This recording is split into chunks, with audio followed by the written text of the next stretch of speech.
Bienvenue sur ma chaîne, je suis Tristan Durand et aujourd'hui on va finir ma Yamaha R1 accidentée et la préparer pour l'inspection. L'inspection c'est avec la préfecture de là où je vis sur New York. C'est ma première inspection, j'ai aucune expérience avec ça. Je me demande si la bulle teintée qui venait avec les carénages chinois que j'ai actuellement sur la moto va passer avec les inspecteurs. Peut-être qu'ils veulent une bulle transparente type origine. Et c'est aussi une préférence personnelle, vu que j'ai des carénages qui sont réplicas, d'avoir une bulle transparente pour avoir un look course. Par contre, quand je mets la bulle transparente, j'ai un problème et je vais vous montrer ça.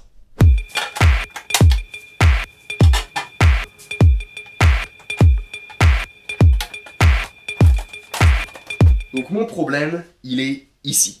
Ça c'est le compteur, et en dessous le compteur, on voit tous les fils, les relais, et même l'intérieur du carénage. Ça fait pas fini, et vous commencez à comprendre, j'aime vraiment les finitions.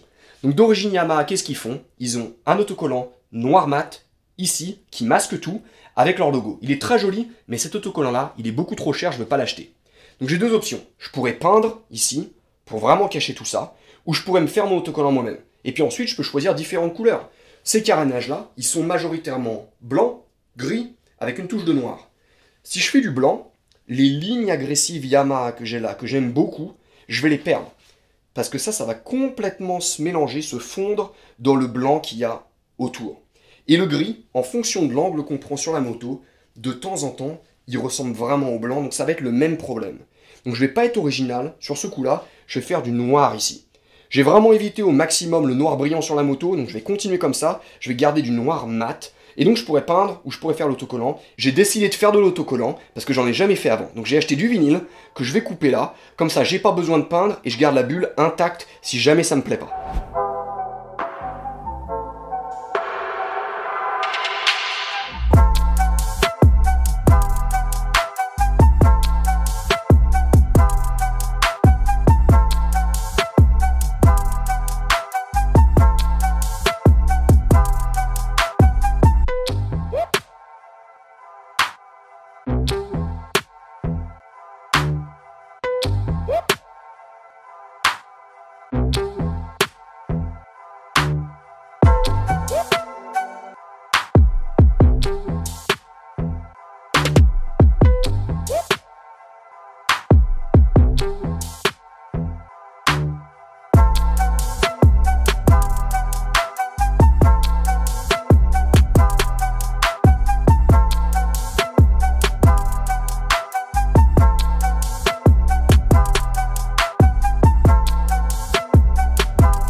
Et ça s'est très bien passé. C'est en réalité plutôt simple, surtout pour une première fois à appliquer du vinyle. Le rendu est nickel. Je sais que je m'en resservirai sur d'autres projets. Très content du résultat. Donc j'ai eu une question plein de fois sur la vidéo précédente quand j'ai finalement révélé la couleur des carénages du R1. Il y a plein de gens qui me demandaient pourquoi ces autocollants là. C'est pas mon design, c'est complètement un réplica des Yamaha M1 qu'on a vu qu'une seule fois avec ce coloris là en 2009 au Grand Prix de MotoGP d'Estoril au Portugal. C'est ce qu'elles avaient avec Valentino Rossi et Jorge Lorenzo qui avaient gagné ce week-end-là. Et donc c'est très rare comme coloris, j'aime beaucoup ces teintes de gris, de noir, de blanc, et c'est la raison pour laquelle je l'ai pris. Donc j'essaye pas de faire de la pub pour la Fiat Punto, c'est simplement la team Yamaha Fiat qui était très puissante en MotoGP, qui gagnait tout. Voilà, c'est ça que vous voyez ici, c'est pas mon design, c'est du réplica. J'ai aussi une autre question, et ça c'est pour la protection d'échappement, qui va se trouver ici. Vous voyez la fissure là? Voilà, il y a plein de gens qui me demandent, tu vas pas laisser ça comme ça? Donc la réponse, vous la connaissez déjà, c'est non. Donc remplaçons ça maintenant.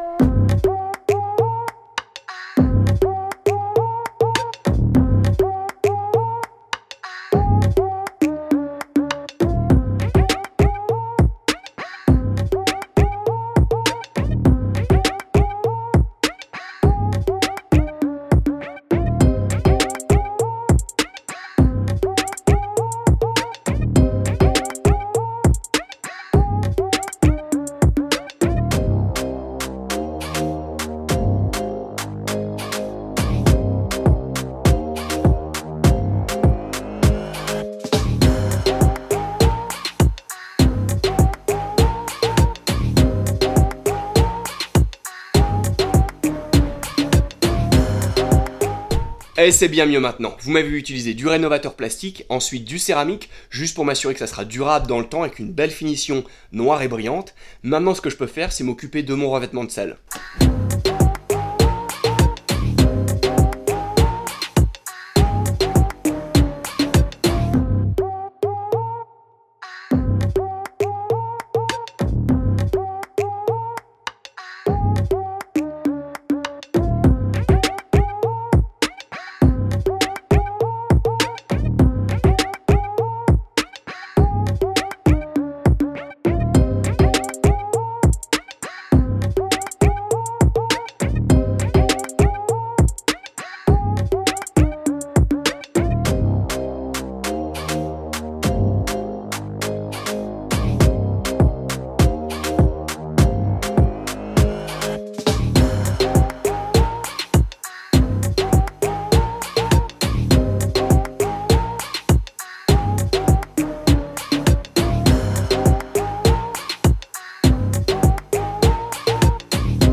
Et le revêtement de selle est fini, et il est bien tendu, j'ai pas trop de plis. Alors sur les côtés on est nickel, on est bien tendu, le devant aussi, alors pas en dessous mais sur ce qui est visible, comme ça. Et de ce côté-là, j'avais des plis à un moment au milieu, juste là que j'ai vraiment réussi à enlever, ici. Vous voyez encore des plis qui sont sur le derrière là. Je sais pas comment les enlever parce que j'aurais vraiment besoin de tendre ici, et je peux pas parce que sur les oreilles on a que de la mousse, on n'a pas de plastique, donc je peux pas venir m'agrafer dans de la mousse. Donc ça se trouve, en l'utilisant, ça va s'en aller. Il n'y a pas vraiment grand chose que je peux faire pour l'instant là-dessus. Ce que je veux faire avant de remettre la selle sur la moto, c'est de m'occuper de la coque arrière. Parce que quand je l'ai montée sur la moto, j'ai oublié de mettre la protection thermique. C'est très proche des silencieux, je veux pas que ma coque elle fonde, donc je m'en occupe maintenant.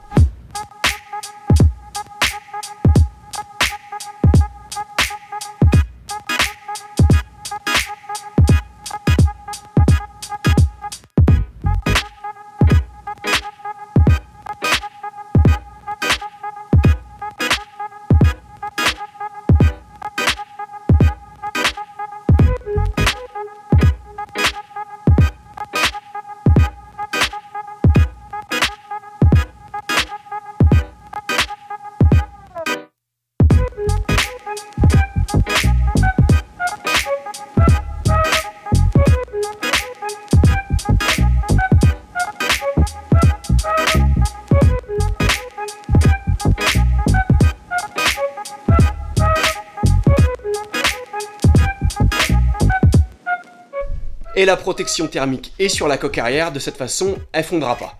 Donc je vais en profiter de ne pas avoir la coque arrière sur la moto, pour avoir plus d'accès sur l'arrière, parce qu'il me manque des choses. J'ai pas de clignotant et pas de support de plaque, j'ai évidemment besoin de ça pour l'inspection, j'ai tout commandé en ligne, j'ai reçu les clignotants, mais le support de plaque, je sais pas pourquoi il prend énormément de temps à arriver. C'est pas un problème, je vais prendre celui qui était dans l'accident, il est tout tordu, je vais le redresser, je vais le monter comme ça derrière, je vais lui mettre les clignotants dessus, et ensuite je vais devoir m'occuper de toute la connectique électrique. Les clignotants que j'ai commandés, ils ont 3 fils par clignotant, contrairement à 2 d'origine. Donc je vais m'occuper de tout ça, comme ça c'est fait. Quand je reçois le nouveau support de plaque, ça sera du plug and play, ça sera très facile à monter, et je pourrai aller à l'inspection sans avoir à me soucier de rien du tout. Donc c'est parti, on s'occupe de ça.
Tous les clignotants sont montés sur la moto, mais ils clignotent trop vite, et ça c'est un problème que je veux pas avoir parce que je vais me faire recaler à l'inspection sinon.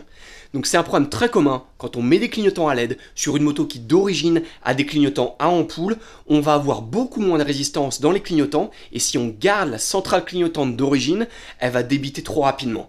Donc j'avais regardé ça, même si quand j'ai reçu l'épave, elle avait des clignotants à LED partout autour de la moto, j'avais regardé la centrale clignotante, c'était celle d'origine, j'en ai commandé une en ligne, je vois que le camion de livraison il est à quelques blocs de chez moi, je vais me faire livrer aujourd'hui dans cette vidéo, dès que je le reçois, je monte la centrale dans la moto, ça réglera le problème, mais en attendant, pour pas perdre une minute, je m'occupe de mes rétros.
Et voilà, les rétroviseurs sont sur la moto. Donc ça c'est un modèle super commun qu'on voit partout en ligne, sur Amazon, sur eBay, sur AliExpress. Je les ai eus pour environ 30 € et ils sont très jolis quand ils sortent de la boîte. La peinture est très bien faite, le design est vraiment moderne, c'est super sympa. Par contre, quand je les mets sur la moto, vu qu'ils sont universels et pas faits spécifiquement pour un R1, quand je me mets sur le côté et que je regarde, on voit que les bras qu'on a ici, ils partent vraiment vers l'avant, quand j'aurais besoin de les avoir partir vers l'arrière, plus comme ça. Ça serait plus aérodynamique et ça serait plus joli avec les lignes de la moto. Et puis aussi, ça améliorerait la visibilité.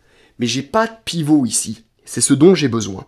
J'ai besoin de pouvoir tourner ici pour amener ce bras comme ça, vers le derrière. Et j'y arrive pas, j'ai pas ça. Donc, ça m'empêche d'avoir le réglage qui va bien ici. C'est des miroirs qui sont assez petits quand même, donc il y a besoin de les régler d'une certaine façon pour voir l'arrière, mais à cause de l'angle qu'on a sur ce bras-là, il a vraiment envie de nous montrer le côté de la moto. Et nous, ce qu'on veut voir, c'est ça. Donc, je suis pas vraiment un fan de ces rétros-là sur cette moto-là. Je pense pas les garder, je suis pas sûr. Je pense repasser sur un set type origine à monter sur la moto.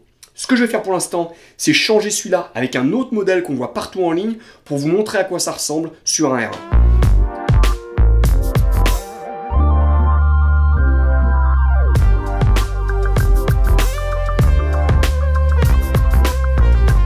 Et donc ça c'est le deuxième design qu'on voit absolument partout en ce moment. Il est plutôt cool sur les photos parce qu'il a un clignotant intégré dans le rétro. Donc ça fait qu'il est sécuritaire, il a l'air moderne et il est plutôt bien fini quand on sort de la boîte.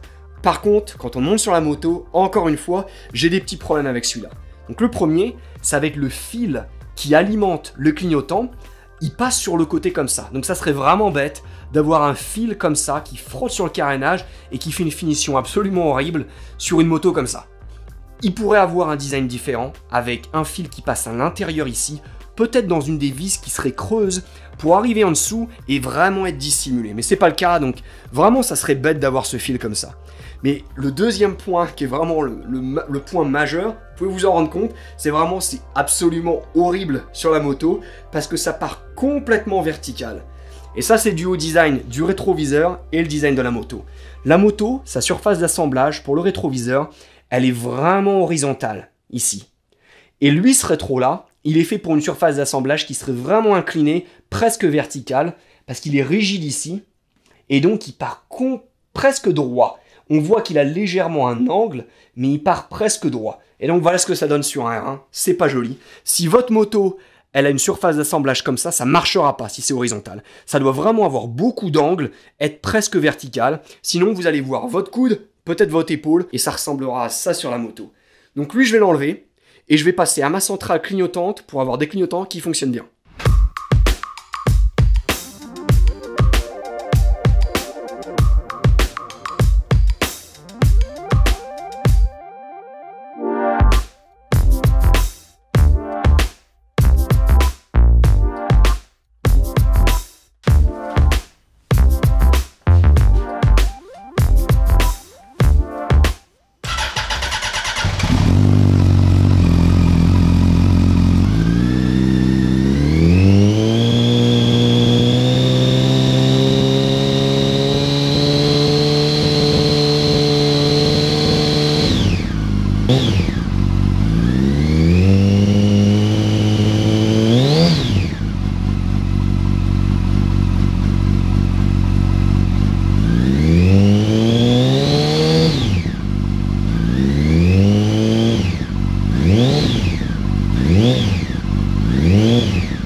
J'ai démarré le moteur et j'ai accéléré parce que je voulais vraiment m'assurer que ma cadence de clignotement était constante, du ralenti jusqu'à un régime plus élevé, parce que j'ai vu plein d'avis en ligne de personnes qui avaient utilisé cette centrale de clignotant là, qui disaient que quand ils avaient le moteur en route et qu'ils accéléraient, les clignotants flashaient plus rapidement. Je voulais juste m'assurer de ça. J'ai vraiment l'impression que ces gens-là, en fait, ils n'ont pas de régulateur dans leur circuit électrique. Moi, c'est tout bon, et donc j'ai l'impression d'être prêt pour l'inspection. Ça veut dire que maintenant, j'ai ma bulle, j'ai mis mes rétroviseurs, même si je pense que je vais en mettre des plus grands pour l'inspection. J'ai fait mon revêtement de sel, première fois que je fais un revêtement comme ça sur de la mousse à agrafer, ça s'est très bien passé, très content du résultat. J'ai mon support de plaque, même si c'est celui qui est tordu, j'attends d'avoir le nouveau, je le mettrai dessus, avec donc mes clignotants qui s'intègrent bien à l'arrière avec la ligne de la moto, j'en suis vraiment content. Je mettrai le lien dans la description. À l'avant, il s'intègre complètement avec le style Yamaha, pareil, il y aura le lien dans la description. Et donc ça veut dire que maintenant je suis prêt, il y a tout qui fonctionne pour moi. Et ce qui est complètement fou, c'est que j'ai le droit de conduire de là où je suis jusqu'au centre d'inspection avec une carte grise accidentée. Et donc c'est ce que je vais faire sur la prochaine vidéo. Je prendrai la caméra, on fera sur la première sortie moto, on ira à l'inspection. Quoi que je puisse filmer lors de l'inspection, je le ferai, je le montrerai sur la vidéo. Et donc je reviendrai ici, je ferai ma vidéo et je la posterai. Mais je pense que maintenant il va être temps pour moi de dévoiler mon nouveau projet, ça sera la prochaine vidéo. Donc si vous voulez voir ça et que vous n'êtes pas encore abonné, vous devriez considérer vous abonner à ma chaîne, activez vos notifications, de cette façon vous voyez quand je poste la prochaine vidéo. Si vous aimez cette vidéo, voilà, aimez la vidéo, je vous vois sur la prochaine et en attendant, continuez à bricoler.